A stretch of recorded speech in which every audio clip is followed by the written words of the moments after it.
Officer David Miller had seen a lot in his career, from street fights to accidents, from desperate drunks to desperate families. But nothing could have prepared him for this night. Outside, winter pressed hard against the small town of Maple Creek, Ohio. Lamplights flickered along icy sidewalks, each exhale of breath turning into mist. Snow coated the rooftops and streets, leaving them silent, empty, and almost serene, except for one corner store where something unusual was unfolding. Inside that store stood a little girl no older than 8, clutching a crumpled dollar bill. Her coat hung several sizes too large, dragging over her tiny hands. Chestnut hair fell in tangled strands around sharp, hollowed cheeks, the kind only hunger and fear can carve so young. Beside her, like a shadow and a shield at once, was a German Shepherd pup. Not a pup, really. An aging dog, his fur streaked with silver and sable, a bent ear, and a long scar along one hind leg that hinted at battles fought long ago. He was quiet, alert, protective. The girl placed a single carton of milk on the counter, her small hands trembling. The cashier, Mr. Howard Briggs, a broad middle-aged man with a thick mustache and an impatience sharpened by years of dealing with shoplifters and excuses, looked down his nose at her. "You're short." "$1 doesn't buy milk, kid. Put it back." Sophie's fingers clenched the bill harder. Her eyes flickered with defiance, but fear anchored her to the spot. Bruno, the dog, lifted his head and let out a low growl, the sound vibrating through the tiles beneath their feet. "Get that mutt out of here," Briggs snapped. "And you too. No charity tonight." Then the door swung open, and David stepped inside. The bell chimed softly overhead. The blast of heated air hit him first, carrying the scent of bread and disinfectant. But what stopped him cold was Sophie, trapped between humiliation and desperation, and the dog standing rigid, ready to defend her. He reached into his wallet and placed a crisp $20 bill on the counter. "I'll cover it," he said calmly, but with authority. The cashier snatched the bill, muttering nothing more. Sophie's eyes widened, disbelief and hope warring inside her. Bruno stiffened, guarding her as if testing the man's intentions. David crouched slightly, lowering himself to Bruno's level. "Easy, buddy," he murmured. "I'm not here to hurt her." The dog growled softly, then allowed Sophie a small step closer to the counter. "Thank you," she whispered. Voice fragile, brittle, as though gratitude cost her more than the money ever could. David took a moment to notice more. The holes in her sneakers, patched with duct tape, the way she held the milk as though it were gold. Beneath the oversized coat, her frame was dangerously thin. "Where are your folks?" he asked gently. Sophie stiffened, hugging the milk closer. Bruno leaned into her again, a steadfast, silent barrier. Under his breath, Briggs muttered, "She comes around sometimes. Never enough to pay. I ought to ban her." David's look froze him mid-sentence. He turned back to Sophie. "I didn't mean to pry," he said softly. "Just want to make sure you're okay." Sophie's lips parted, then closed. She glanced at the door, calculating escape. Bruno caught the thought first, shifting slightly toward the exit as if ready to lead her. David nodded. "Go on, take the milk. But if you need help—" He left the offer unspoken, trusting she understood. For a long moment the girl hesitated. Then slowly she stepped forward, Bruno at her side. As the door swung shut behind them, the blast of cold returned. David lingered, boots crunching over snow and ice, staring after them. A memory pricked at the back of his mind. A child. Years ago, a cry unheard. A case that had haunted him through sleepless nights. He clenched his jaw. Not this time. Not again. Outside, Sophie and Bruno paused at the curb. The milk still clutched to her chest, her eyes fixed on him, wary but steady. David offered a faint smile. "Stay warm, kid." A barely visible nod was her reply. Bruno's tail flicked once, a small, solemn gesture that spoke louder than words. Without hesitation, David followed at a careful distance, watching as they walked down the snowy streets, crunching ice beneath small boots. Bruno stayed close, alert yet steady, his scarred leg dragging slightly, leaving uneven tracks. They veered toward the industrial edge of town, a forgotten stretch under a concrete overpass. Broken glass glinted under the snow, graffiti marked. The pillars and cold winds whistled through the empty space. Sophie slowed, her breath ragged in the cold. "He's here," she said quietly. David's boots sank into slushy snow as he approached. Beneath the bridge, huddled under a thin gray wool blanket, lay a small figure. Ethan, Sophie's little brother. 9 years old, frail and painfully thin, his blonde hair plastered to his forehead, cheeks flushed red with cold. He clutched the blanket and Bruno as if both were lifelines. David dropped to a knee. "Hey there, buddy. I'm David. I'm here to help." Ethan blinked up at him, confusion and fever clouding his eyes. Sophie knelt on the other side, placing the milk beside them and rubbing his shoulder gently. "He started shaking this morning," she whispered. "I tried to find a clinic, but—" Her voice faltered. "I didn't know what else to do." David carefully peeled back part of the blanket and pressed the back of his hand to Ethan's forehead. The heat was sharp, dangerous. His little chest rose and fell rapidly, unevenly. "How long have you been out here?" David asked, his voice steady but urgent. Sophie swallowed hard. 4 days, she admitted. "Since we ran. They kept us with people, bad people, a house near the tracks. Said we had to work off our debt. We got out when the door was left unlocked. I tried to tell the cops before, but they laughed. Said I was lying to avoid social services." David's jaw clenched. Memories twisted in his mind. Another child. Another ignored plea. Another file buried in a drawer labeled only by a number. Years ago, Case 471, a girl named Lily, who disappeared during a school field trip. David had followed every lead, turned over every stone until it was too late. Her file still sat in the bottom drawer of his desk, worn from too many hands, closed by regret. He had promised himself no more closed cases with question marks, no more helpless eyes fading from hope. He shook off the thought and turned back to Ethan. He needs medication, something to bring the fever down and warmth. "This place isn't safe," he stood. "Come with me. I've got heat, food, and a spare couch." Sophie flinched. "Are you going to call someone, like child services?" David paused, meeting her gaze. "No, I'm not making promises I can't keep. But I'm not letting your brother freeze out here tonight." She studied him, weighing fear against instinct. Bruno stepped forward and sniffed David's hand, then without warning began licking it. Slow, deliberate strokes, as though saying, "Do something." David froze at the touch. It wasn't just an act of affection. It was a plea. He reached down and scooped Ethan into his arms, careful not to jostle the boy too hard. Sophie followed close, picking up the milk and blanket. Bruno trailing behind with a soft, reassuring grunt. As they merged from the bridge, a gust of wind hit them, and David instinctively pulled his jacket tighter around Ethan's shivering form. The cruiser's back seat was still warm from the heater. He laid Ethan down across it, using the blanket as cushion, and gestured for Sophie to ride in front. Bruno hesitated before climbing in beside Ethan, his body pressing tightly against the child to keep him warm.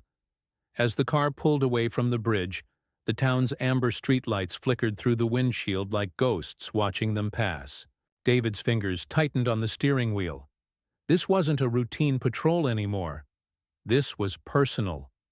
And somewhere in the heart of Maple Creek, evil had made its nest. He didn't know what tomorrow would bring, but tonight 2 children and 1 loyal dog had been pulled from the cold, and he would not let them fall again. David's house sat at the edge of Maple Creek, nestled between a line of frostbitten maple trees and the shadow of the ridge that gave the town its name. It was a modest one-story with gray siding, a slightly leaning mailbox, and a porch light that flickered from time to time. Inside, the warmth of the fireplace spread slow and steady, filling the home with the scent of old pine wood and faint cinnamon left over from a forgotten candle. He pushed the door open gently with his shoulder, cradling Ethan in both arms. Sophie followed closely, her steps hesitant, one hand still gripping the now half-empty milk carton. Bruno stepped in last, pausing just beyond the threshold, as if checking the place for danger. His ears twitched, nose lifted. Only when he deemed the space acceptable did he enter and sit beside the door, still alert. David walked through the narrow living room and into a spare bedroom down the hall, where he laid Ethan on the softest quilt he owned. The boy stirred but did not wake. Sophie stood at the doorway, arms wrapped around herself, watching every move with the quiet suspicion of someone who'd had to protect too much for too long. Their room was small but clean. An old bookshelf stood in the corner, mostly filled with unread police reports and a few dusty paperbacks. There was a faded photo on the nightstand. A younger David with a woman whose laugh had been captured mid-frame.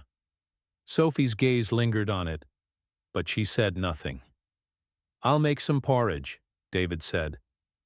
"It's not much, but it'll be warm." Sophie nodded slightly, then sat on the floor beside the bed, close enough to reach Ethan's hand. Bruno patted over and laid down beside her, resting his chin on his paws, his body pressed against both children like a living barrier. As David stirred oats into a pot on the stove, a shadow moved outside. The frosted kitchen window. The neighbors always curious. This time it was Mrs. Redmond, a woman in her late 60s with short, permed gray hair and a brightly colored scarf, knotted at her neck. She had a reputation for watching the world through her curtains and reporting every out-of-place trash bin. She peered through the glass, pretending to be adjusting her coat, but David saw the way her eyes narrowed, how her mouth tightened when she spotted the children's heads through the hallway arch. He sighed, letting the spoon clink against the side of the pot. It wouldn't take long before whispers started. "David's bringing kids into his house now. Strays off the street. Is he adopting or going soft? Let them talk." A soft knock broke the quiet. David opened the front door to find Clara Jennings, the town's veterinarian, standing in the cold, holding a plastic bag of medication in one hand and a reusable grocery tote in the other. Clara was in her mid-40s, with shoulder-length auburn hair, usually tied back in a messy clip, and a practical gray jacket dusted in snow. Her eyes were tired but kind, and she smiled as soon as she saw him. "You said he had a fever," she said, stepping inside without waiting for permission. "I brought Tylenol, a thermometer, and some electrolyte packets." "Oh, and chicken broth." "Appreciate it," David replied, stepping aside. Clara noticed the kids instantly. "That them?" she whispered as they moved down the hall. "Yeah, the girl Sophie. Her little brother's Ethan. That's their dog Bruno." Clara Ara knelt beside the bed and gently touched Ethan's forehead. "Poor kid's burning up." Sophie stiffened. Bruno stood quickly, ears perked, placing himself between Clara and the boy. He didn't growl, but the message was clear. Clara held up her hand. "Easy, handsome. I'm a friend." David crouched beside the dog, whispering softly, "She's okay. Let her work." Bruno glanced at him, then Clara, before settling back down, but not without positioning himself so his body partially blocked Ethan from the stranger. Clara raised an eyebrow. "Loyal," David nodded. "To a loyal for his own good." After administering the medicine and checking Ethan's pulse, Clara reached for the tote and pulled out a small flashlight. "Mind if I take a look at the dog's leg?" "He's limping," David gestured. "Be my guest." She moved slowly toward Bruno, who allowed her closer this time. She inspected his hind leg and frowned. There's scar tissue here, deep. Maybe from a rope, or something worse. You see this? She pointed to an indentation above his paw. Looks like an old wound that never healed, right? Probably from being tied down for too long. Sophie spoke for the first time since they arrived. They kept him chained. Behind the house. For barking too much, Clara's expression darkened. Barking to warn you? Sophie nodded. David's chest tightened. The more he learned, the heavier the air became. You did good, kid, Clara said gently. You got him out. Clara stood and began packing her things. Ethan should sleep through the night once the fever breaks. I left more meds on the counter. And you? She turned to David. Call me if anything changes. Don't play hero alone. I'll walk you out. As they stepped into the night, Clara paused. You're in deep, aren't you? David didn't answer. He just looked toward the stars hiding behind clouds. Clara placed a hand on his arm. Be careful, David. People like Sophie don't trust easily. If she's staying, she'll need more than porridge. She'll need safety. I know, he said quietly. I won't let them down. Back inside, Sophie sat curled at the foot of the bed, her chin resting on Bruno's shoulder. David set 2 bowls of warm porridge on the small table nearby, one for her, one for the dog. She hesitated at first, then took the spoon and began eating, silently but gratefully. David sat on the floor across from her, arms resting on his knees. You ever had a dog? She asked suddenly. Once, he said. Long time ago he was a mud, but brave Sophie stroked Bruno's ear. Bruno doesn't leave us. Even when we were running, has stayed. David looked at the scar on Bruno's leg, at the steady way the dog watched over her, and felt something loosen in his chest. Maybe tonight wasn't about saving anyone. Maybe it was just about earning a sliver of their trust. The storm had passed overnight, leaving Maple Creek in a coat of glistening frost. Icicles clung to the eaves of David's roof like frozen teeth, and the silence of morning was broken only by the low creaks of thawing wood and the occasional thud of snow slipping off branches. Inside the house, the air was warmer, saturated with the smell of oatmeal and pine from the fire crackling in the hearth. David sat at the kitchen table staring at his notepad. A pen hovered above the page, unmoving, while across the room, Sophie dozed in the recliner with a blanket over her legs. Ethan slept more peacefully now, his fever having broken hours earlier. Bruno lay curled beside the boy, his ears twitching, even in rest. David had barely slept. Something Ethan had murmured during the night had burrowed into his thoughts and refused to leave. They chained him near the tracks in the dark house with the red barrels. Bruno barked and the others cried. The words had spilled from Ethan's mouth in a half-conscious slur barely louder than a breath, but David had written them down anyway. In his line of work, children's memories, especially under trauma, were often foggy, fractured, but they could also contain gold if one knew where to look. Red barrels, tracks, a dark house. David flipped open his laptop and pulled up an old property. Map of the industrial edge of town. Just beyond the railyard sat a string of derelict buildings, warehouses, and loading docks. Some condemned, some used by small delivery companies for short-term storage. He circled one. No signage, no lease history in the past 5 years. It matched Ethan's rambling description almost too well. Bruno stirred. David looked up to see the dog rise slowly, tail stiff. The moment he glanced at the laptop screen and the warehouse, photo displayed on it, Bruno let out a deep growl, low and rumbling. Then, as if possessed by instinct, the dog trotted to the front door and scratched at it twice, then again more urgently. Sophie opened her eyes. "What's wrong with him?" she asked, rubbing sleep from her face. David turned the laptop toward her. "Do you recognize this place?" She blinked at the image, then nodded. "That's where we were." David's jaw clenched. Bruno barked.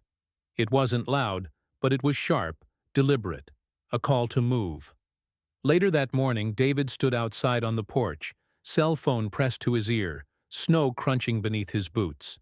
On the other end was Clara, her voice filtered by wind and distance. "You need to tell someone," she said. "You can't walk into this alone, David." He exhaled.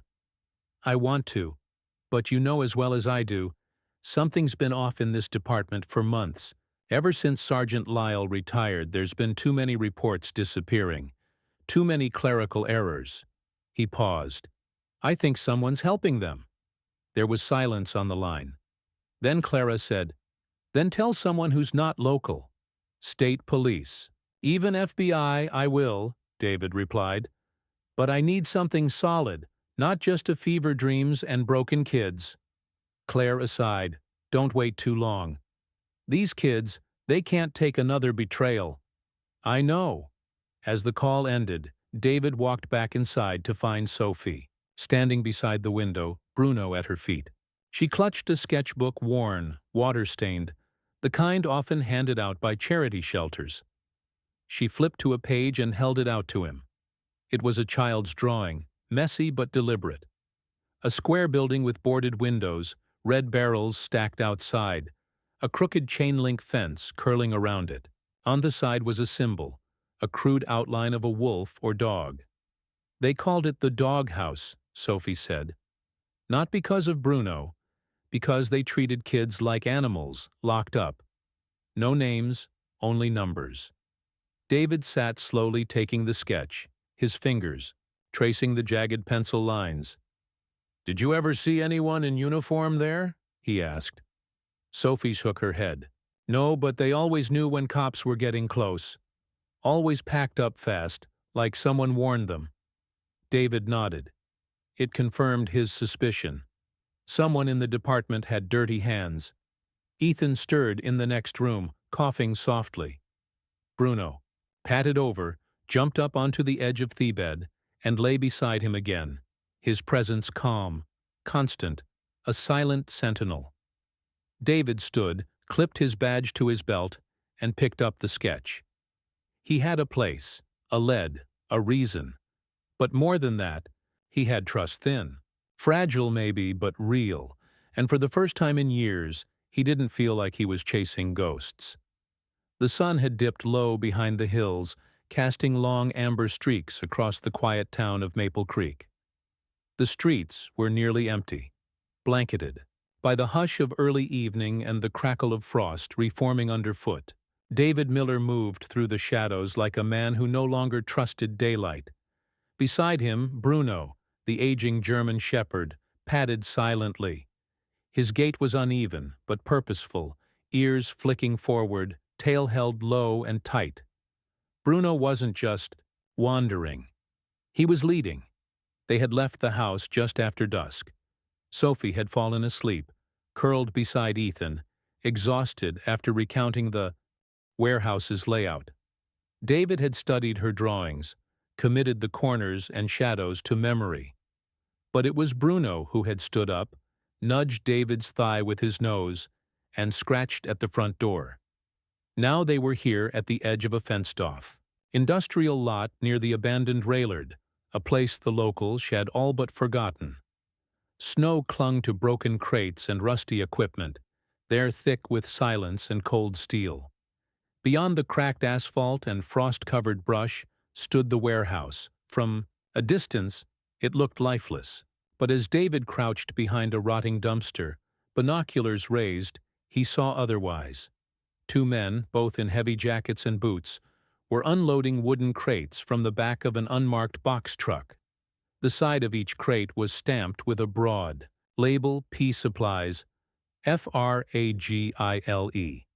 But David's instincts screamed something else, the way they handled the crates. Too cautious. Too slow. And the way one man kept checking over his shoulder spoke volumes. And then he heard it. A faint, muffled sound. Crying. Not from an animal, from a child. David's breath caught. He lowered the binoculars and stared at Bruno, who was already standing stiffly, nose pointed toward the warehouse, body tense. A low growl rumbled from the dog's chest. One of the men shouted something, then disappeared inside the building. The other lit a cigarette and leaned against the truck, glancing up and down the road with paranoid frequency. David pulled out his phone and took a series of zoomed photos. The license plate, the faces, the boxes. He scanned the area quickly, then tugged Bruno back into the brush. They returned the way they came, slow, cautious, ducking beneath rusted rail, cars and through overgrown lots, until the warehouse was a shadow behind them. Back at home, the fire had burned low. Sophie sat at the table drawing, her hands covered in graphite smudges, while Ethan lay wrapped in 2 blankets on the couch, still sleeping but breathing easier. David stepped inside quietly. Sophie looked up. His face gave everything away. "Was it?" she asked, already knowing. He nodded. "You were right." She covered her face with her hands. Her shoulders shook silently. David crouched beside her. "I'm sorry. I know it's hard." She looked up, eyes glistening. "Did you hear them? The others?" He hesitated, then answered. "Yes." Her voice cracked. "They never let us talk, only whispered at night when they thought no one was listening. Some were really little, too small to even run if they escaped." David's hands curled into fists at his sides. From the corner, Bruno stood and padded toward them. His mouth was closed, but he carried something loosely in his jaw. He dropped it beside David's foot, a torn strip of dark blue cloth, dirt streaked with frayed edges. Faded letters stretched across it in block print. Sanctuary. David picked it, up slowly. The word sent a chill down his spine. Years ago, while assisting a missing child case out of state, that word had come up on an encrypted online forum used by trafficking rings. Sanctuary had been used as code for drop points, temporary holding facilities that moved children from state to state under the radar. He looked down at Bruno. "Where'd you find this?" Bruno turned, walked to the front door, and scratched once. David stood. He couldn't shake the knot building in his chest. This was bigger than he thought. "Do you remember Sergeant Ross?" he asked quietly, more to himself than anyone else. Sophie glanced up. "Who?" "An old partner," David replied. "Disappeared 2 years ago." Right after he started asking questions about a string of missing children, he remembered Ross's last voicemail, garbled, static-filled, almost frantic. "It's not just one case, Dave. They're connected.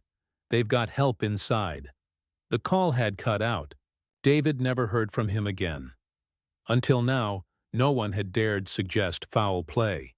But that word sanctuary connected Ross's suspicions to what he'd just witnessed. "David," Sophie said softly, "will you go back?" He looked her in the eyes. "Yes," she nodded, then reached down and stroked Bruno's head. "Then take him with you." Bruno's tail flicked once. He was already ready. The wind was sharp that morning, slicing through the trees outside the FBI field office like cold wire. David stood on the stone steps, his coat buttoned up to the collar, the file folder in his hand already, damp at the edges from melting frost. Bruno sat by his side, quiet but watchful, his ears swiveling with every passing footstep. His sable and silver coat bristled in the cold, and the scare in his hind leg looked sharper in the morning light. Yet he sat tall, alert like he knew today would matter. Inside, the warmth of the lobby was sterile and institutional. The reception desk sat behind bulletproof glass. A young agent with neat brown hair and 2 clean shoes asked for David's badge and business. "I'm here to see Agent Maria Torres," David said. "Tell her David Miller's here. She'll remember me." After a few moments and a whispered phone call, the glass partition clicked, and he was buzzed through. Maria met him halfway down the hallway. She was in her early 40s, tall with jet-black hair tied into a tight bun, sharp cheekbones, and the kind of walk that didn't allow hesitation. Her gray pantsuit was crisp, a federal badge clipped at her belt. Her face didn't smile when she saw David, but her eyes flickered just for a second. "Been a long time," she said, voice steady and dry. "Too long," David replied. She looked down at Bruno, who gave a quiet huff and sat neatly beside David's boots. "And this? His name's Bruno. He's why I'm here." They stepped into her office, a windowless room with case files stacked on one side, a corkboard full of missing kids on the other. Maria gestured toward a chair, then leaned against her desk, arms folded. "Talk." David laid out everything. Sophie, Ethan, the warehouse, the boxes labeled pet supplies, the crying, then the strip of fabric with the word sanctuary. He pulled out the photos from the surveillance and the sketch Sophie had drawn. Maria flipped through each item in silence. At the last page, she exhaled. "That word again," she muttered. "You've seen it before?" She tapped a photo on the corkboard behind her. "An 11-year-old boy who vanished near Cleveland. His case has the same marker in a found storage unit, red barrels, and a wall marked with that word. But it's always just smoke. Until now, I don't want this to be smoke," David said. "I want something done."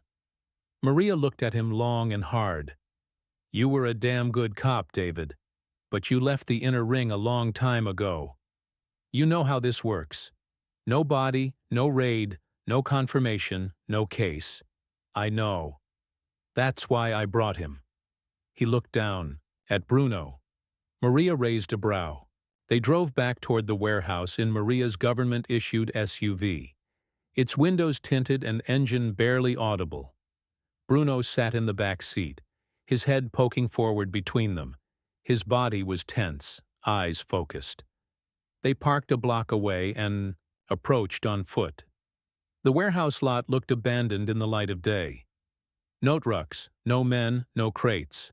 But David could feel it. This place wasn't clean. Bruno led the way, nose low to the ground, sniffing with purpose. He circled the back of the building, paw silent over gravel and snow, until he paused near a rusted flatbed trailer. He sniffed the side, wed, then began pawing at the tarp. Maria glanced at David. "Permission." David nodded. She pulled on gloves, peeled back the tarp, and opened the back of the trailer. Inside were bags of feed, tools, broken cages, and wedged between crates something small and pink. Bruno reached forward and gently nudged it out with his nose. It was a child's necklace, the kind bought at gas stations' plastic pearls, a tiny rainbow, pendant, worn and dirty, but intact. Maria picked it up slowly, her eyes unreadable. "This doesn't prove everything," she said, "but it proves enough." Later that day, Maria contacted her superior. Within hours, she opened a formal investigation, attaching David as a key witness and Bruno's find as part of the case evidence. Back in Maple Creek, life moved quieter. At David's house, Clara Jennings had stopped by with a bag of groceries. She wore a thick wool coat and her usual sensible boots, her auburn hair loose today, softening her features. She wasn't just a vet anymore. She'd started checking in regularly, sometimes under the guise of examining Bruno's leg, other times just to bring hot soup. That afternoon, she stood beside Sophie in the kitchen, showing her how to crack an egg without smashing it. "Gentle," Clara said. "Let the shell give way. Don't force it." Sophie's brow furrowed in concentration as she tapped the egg and split it cleanly into the bowl. For a second, she looked up, not at Clara, but at David, who leaned in the doorway, silently watching. "Like that?" she asked. Clara smiled. "Perfect." Ethan sat on the couch, wrapped in his favorite blanket, scribbling with crayons Clara had brought. Bruno lay beside him, as always, tail thumping slowly every time the boy giggled. David walked in and set a small silver tag on the counter. It was a makeshift ID for Bruno. "Registered him today," he said, "as part of the official report." Sophie blinked. "He has a badge now." David nodded. "Not just a dog anymore. He's part of the team." Bruno lifted his head proudly, ears perked as if he understood every word. The sky over Maple Creek was an overcast slate.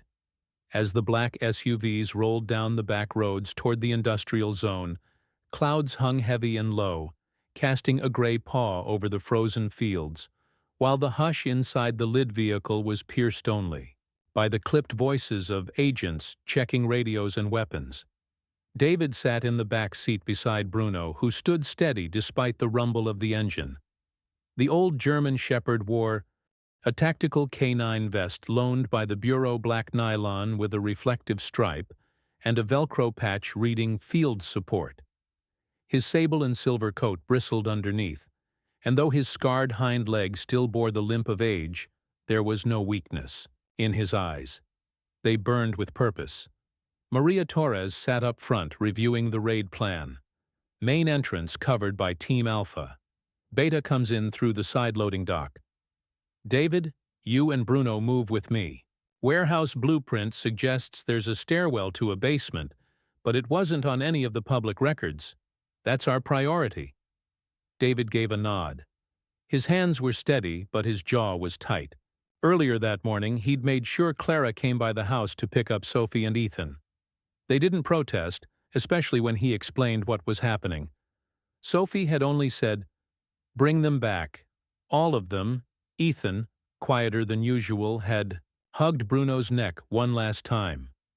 Now the vehicle slowed.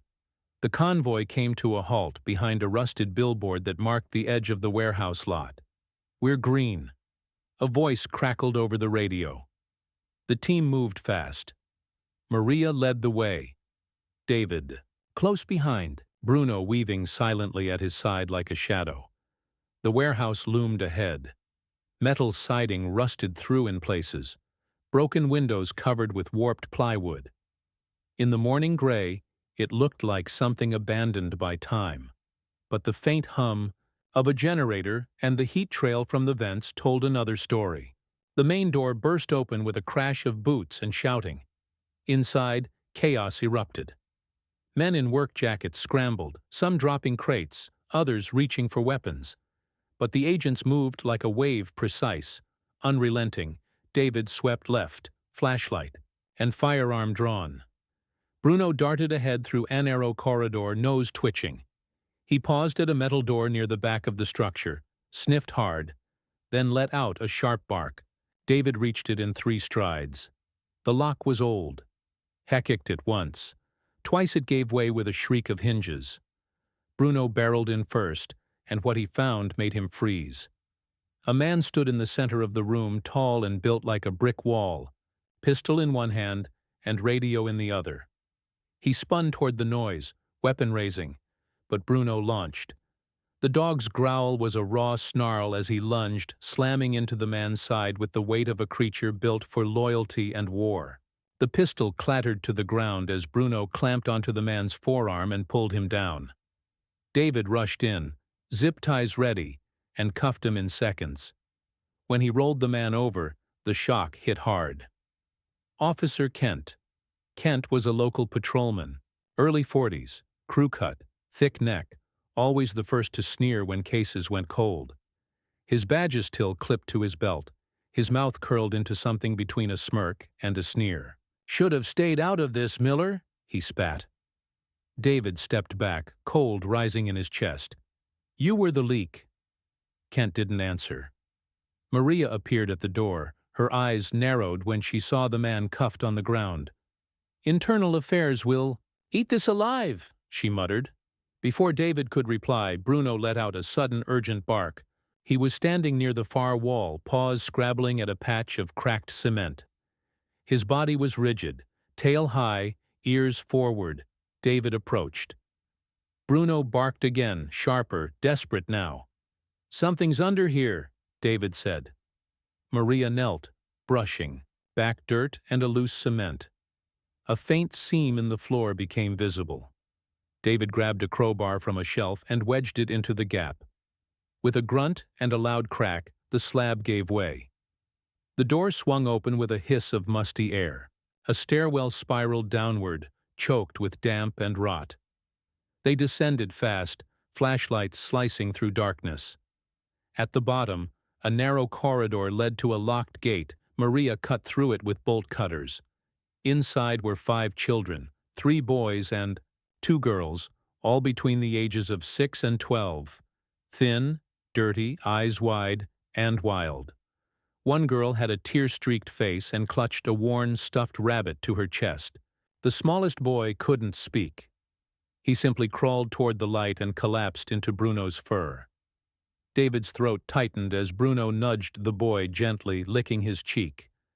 The other children followed, stumbling into their arms, one clinging to Maria, another hiding behind David's leg.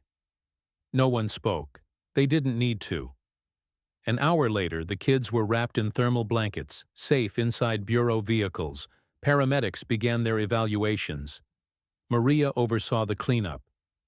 Officers arrested. 2 more men connected to the ring while Kent was led away in cuffs, face blank. Bruno sat beside one of their covered girls, letting her braid his ear fur with trembling fingers. His eyes met David's from across the parking lot. The old dog didn't need thanks. He just needed them safe. The town of Maple Creek had never made national news before, but for a brief week in December, the quiet community of snow-dusted porches and winding back roads was on every channel, every headline. Trafficking ring uncovered in small Ohio town. The stories read, "Local cop, retired K-9, and orphaned siblings break case wide open." David Miller hated the attention. Reporters called. News vans parked across from the precinct. People he hadn't spoken to in years sent messages, some kind, some just curious. But David didn't care for the cameras or the accolades. What mattered was what had happened away from the spotlight. The 5 children rescued from the warehouse were now under protective care. Each was receiving counseling, proper meals, warm beds. The youngest girl, the one who had braided Bruno's ear for hadn't spoken a word in the first few days, but by the end of the week, she whispered, "Thank you," to Clara. As for Maple Creek itself, it was shaken. The town's illusion of safety had cracked. But alongside the fear came something else, a wave of support. Families donated clothes, retirees knitted blankets, teachers volunteered tutoring hours, and in the middle of it all stood David, watching quietly. That morning, a small ceremony was held in front of Town Hall. The mayor, a woman in her 60s named Helen Cartwright, stood at the podium in a wool coat and burgundy scarf, her voice trembling only once. "We gather today to honor not only those who protect and serve, but those who remain loyal even when the world fails them." She gestured to Bruno, who sat beside David at the base of the stairs, his vest polished, a new collar gleaming silver beneath his fur. His scarred leg was wrapped gently in medical tape, but he stood tall. "For bravery in the field," the mayor continued, "and for protecting the most vulnerable among us, we present to Bruno the honorary K-9 Hero Medal of Maple Creek." Applause broke like thunder across the courtyard. Bruno didn't wag his tail. He didn't bark. He just looked up at David as if to say, "We did it!" David knelt and fastened the small metal onto Bruno's collar. It was shaped like a shield engraved with the word protector. Ethan, sitting in the front row beside Clara and Sophie, wiped at his eyes. When David returned to them, Ethan leaned close and whispered, "He's not just a dog. He's family." Later that afternoon, inside David's home, sunlight spilled through the windows, casting warm rays across the living room floor. Clara stood in the kitchen pouring cocoa into mismatched mugs. She wore a soft cardigan over her flannel shirt, her auburn hair tucked behind her ears. Her cheeks were pink from the cold, but her smile was calm, centered. Sophie sat at the table, drawing in her sketchbook. The lines were lighter now, freer. She sketched Bruno curled at Ethan's feet, and beside them a treehouse, a swing, a cabin, things children should dream of. Ethan, his fever long gone, sat on the floor building a tower of blocks. Henna rated each edition with serious commentary. "This one's the watchtower, and this is where Bruno sleeps." The dog lay beside him, paws tucked under, head tilted in what looked like amusement. David entered with a folder in hand and placed it on the table. "What's that?" Sophie asked. He sat across from her. CL's paperwork. Clara walked over, drying her hands on a towel. "It's official. I've filed to adopt you both, but David will stay on as your legal guardian until everything clears. That way, you're not going anywhere." Sophie looked from Clara to David, eyes wide. You're not leaving us?" David shook his head. "Not a chance." There was a long pause, heavy with quiet emotions, too big for words. Then Sophie got up, walked to Bruno and hugged him tight. That night, as snow began to fall again outside, the four of them gathered in front of the fireplace. Clara sat on the couch with Ethan curled up beside her. Sophie lay on the rug, her head resting against Bruno's side, her hand buried in his thick fur. David stoked the flames and sat beside them, legs stretched out, shoulders finally relaxed. No one spoke. They didn't have to. The light from the fire flickered across their faces, catching the curve of a smile here, the shine of quiet peace there. Bruno shifted, laying his head gently on Sophie's lap. He had once been chained and forgotten.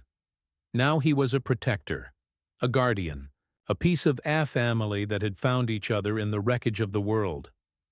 Outside, the town began to heal.